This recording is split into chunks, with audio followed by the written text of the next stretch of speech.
Assalamualaikum warahmatullahi wabarakatuh. Di sini bersama saya Mustiarya Rakasiwi, NIM 23061 dari Prodi Teknik Elektro kelas B.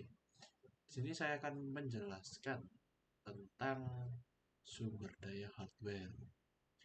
Apa itu sumber daya hardware seperti itu dan contoh beserta contohnya ya.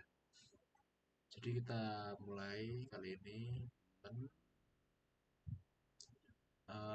Dari yang pertama, ya, seperti biasa, kita harus mengenali dulu apa itu tentang sumber daya hardware. Jadi kita paham nantinya. Nah, di sini saya akan menjelaskan tentang sumber daya hardware ini itu apa. Oke,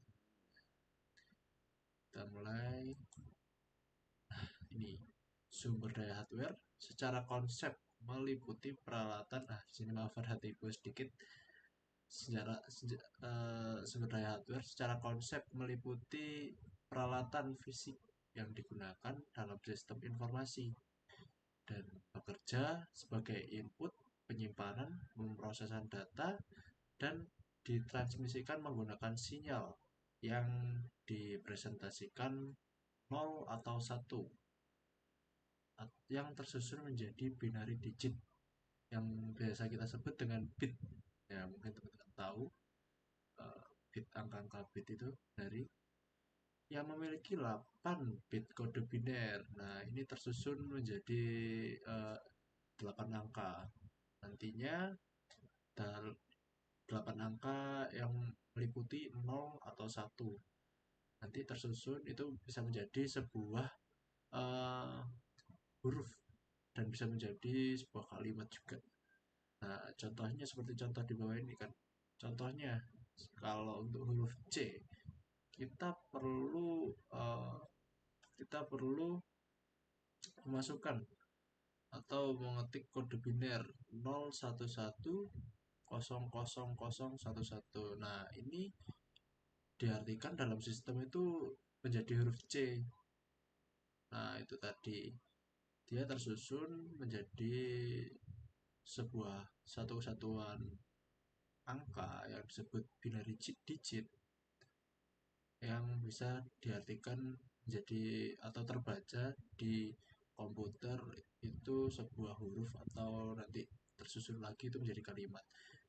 Nah, kenapa memakai angka? Karena komputer atau perangkat keras itu sebenarnya tersusun dari kode-kode ini. Dia membaca ini bisa dibilang bahasa sistem atau bahasa pemrograman. Nah, sehingga dapat disimpan dalam hard disk dalam pola magnetik atau pola lainnya. Seperti itu, teman-teman. Kemudian, selanjutnya, nah, ini ada 6 hardware yang digunakan dalam sistem informasi komputer. Seperti contoh yang pertama, Central Processing Unit, atau biasa kita sebut dengan CPU. CPU ini bisa jadi otaknya komputer itu sendiri ya, CPU. Kalau kita nggak ada CPU ya kita komputer kita nggak bisa nyala kan, atau prosesor juga.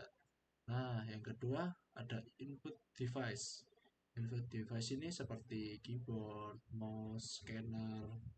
Nah, seperti itu ya. Jadi kita memasukkan data-data yang kita mau apa untuk ke dalam komputer itu sebagai untuk disimpan atau diproses nantinya.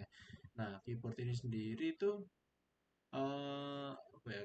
sendiri itu jika ditekan sebenarnya ini keyboard ini tersusun dari kode-kode binary tadi. Jadi itu nanti akan di eh, terbaca di komputer kita sebagai sinyal-sinyal itu tersebut ya. Nah, itu tadi yang kode biner yang di dalam keyboard. Jadi kita misal ketik C, nanti kode binernya berapa gitu kan. Nanti itu secara cepat komputer membaca itu dan memprosesnya menjadi sebuah tulisan. dan nanti ditampilkan di layar monitor kita seperti itu. Kemudian ada primary storage device, ada RAM dan ROM. Nah, yang keempat ada secondary storage device atau bisa kita sebut dengan hard disk atau flash disk. Nah, ini penyimpanan kedua ini.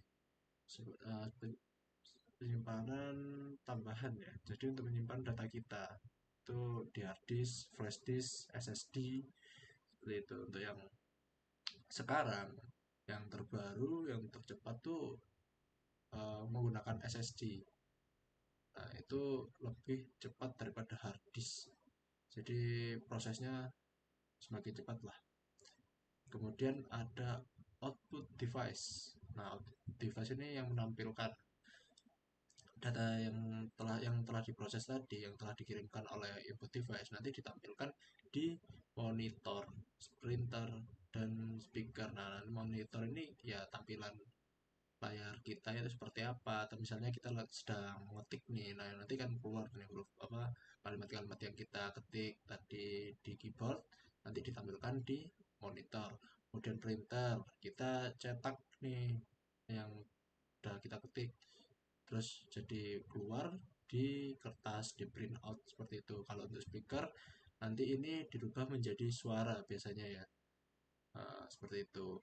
Ada communication device atau bisa disebut dengan WiFi. WiFi ini ya untuk menyambungkan kita pada internet ya. Kalau yang kita ketahui seperti itu umumnya.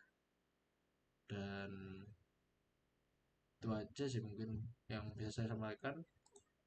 Nah, untuk apa namanya kesimpulannya dari saya sampaikan tadi itu mungkin lebih ke apa gunaannya atau bukan gunanya apa emang apa maksud dari sistem informasi komputer tadi itu ya, ya sistem informasi komputer tadi itu ya ini ini semua itu. Nah, sebagai data atau pemrosesan penyimpanan data yang bisa ditransmisikan. Jadi proses dalam komputer itu sendiri deh. Jadi sistem dalam komputer sebagai hardware itu ya perangkat keras itu tadi lah ya. Mungkin itu saja yang bisa saya sampaikan. Mohon maaf bila ada salah kata atau penyampaian yang kurang baik. Harap dimaafkan dan terima kasih semuanya. Assalamualaikum warahmatullahi wabarakatuh.